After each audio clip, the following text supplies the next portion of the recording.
had put out about Ranjith Srinivasan, about how some PFI gundas came into his house and they hacked him to death in front of his wife and children. Now, finally, some semblance of justice for him. At a sessions court, all 15 people involved with that murder of the Popular Front of India, it's now a banned organization, have been sentenced to death. Of course, this is a sessions court. They will appeal. It will go to High Court. It might even go to the Supreme Court. It might even go to a constitutional bench. This is all par for the course. But I'm seeing some hope for all those people who have been brutally murdered at the hands of PFI and other Muslim extremist / terrorist organizations. So first off, before we do all that stuff, I request you to kindly like this video because I'm going to share some information here that perhaps has not been shared before. So I'm hoping that with this, it will open the eyes of all of us. See, there is so much news happening. In 24 hours, we forget what happened yesterday. So I'm going to show you some things that will bring back some really bad, sad memories, but justice must be done for all those victims also. So here we go. First off, I hope you see the way I'm wearing my vibhuti. Please let me know via comments if you like it, because if you like it, I am working on a solution that I'd like to share with you. This is the first time I used it and I got it almost right. So I didn't have the heart to start over again. So please let me know what you think of it. Now let's go into the actual presentation. Death penalty for 15 PFI members in Kerala BJP leaders murder case. Alappuzha Court in Kerala handed over a death sentence to all the 15 PFI activists who were convicted of murdering RSS activist BJP leader Ranjith Srinivasan. Back on December 19, 2021, the BJP OBC Morcha state secretary was brutally attacked and allegedly killed in his home in front of his family by PFI activists.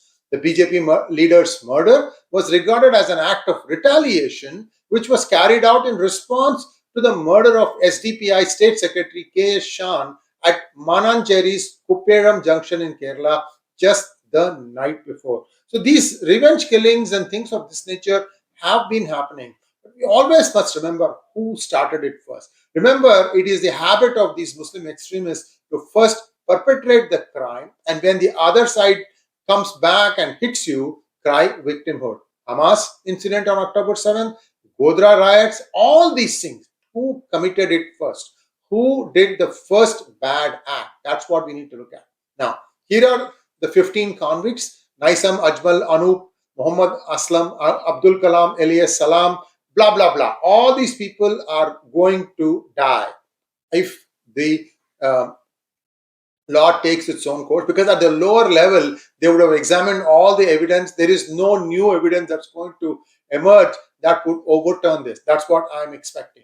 On Jan 20th, the court found that out of the 15 people accused in the case, 8 people, accused 1 to 8, were directly involved in the case. The court found 4 others, accused 9 to accused 12, guilty of murder because they, along with those directly involved in the crime, came to the spot armed with deadly weapons. 3 accused who were conspirators have also been found guilty of criminal conspiracy and murder.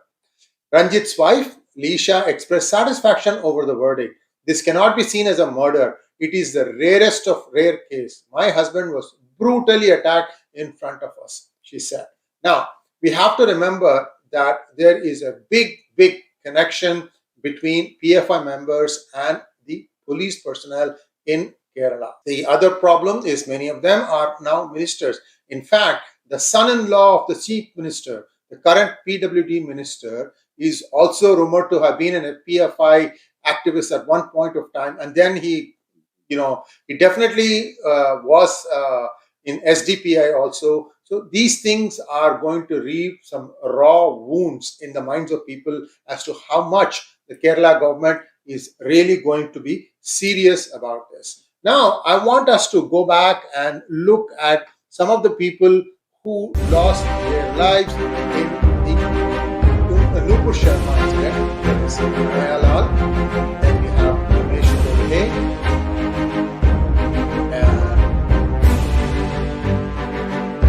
Manish Bharadwaj.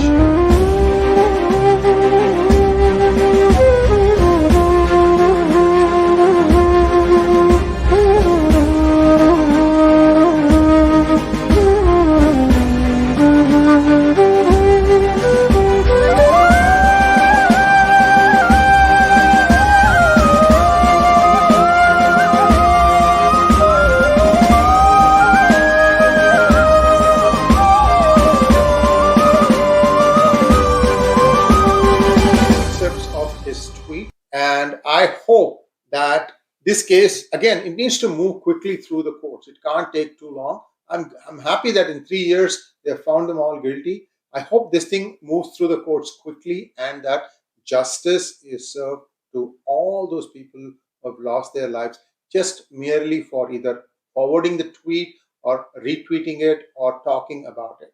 This is a very, very grave injustice. And this is just one group. There are many other people who have been done in by the PFI, and all of them deserve to die. They deserve to hang. In fact, in many cases, what they do is they actually switch the people who go and surrender for a murder, and that just takes the heat off of the police for solving the crime. Then when it comes to their day in the court, they'll try to prove an alibi that I was never there, because they were never there, because these are not the original people who killed. So a lot of these things will also happen, but most importantly, the first step in the right direction has been taken. Thanks for watching. Please like, share and subscribe to our channel. Don't forget to click on the bell button for notifications. Namaskar.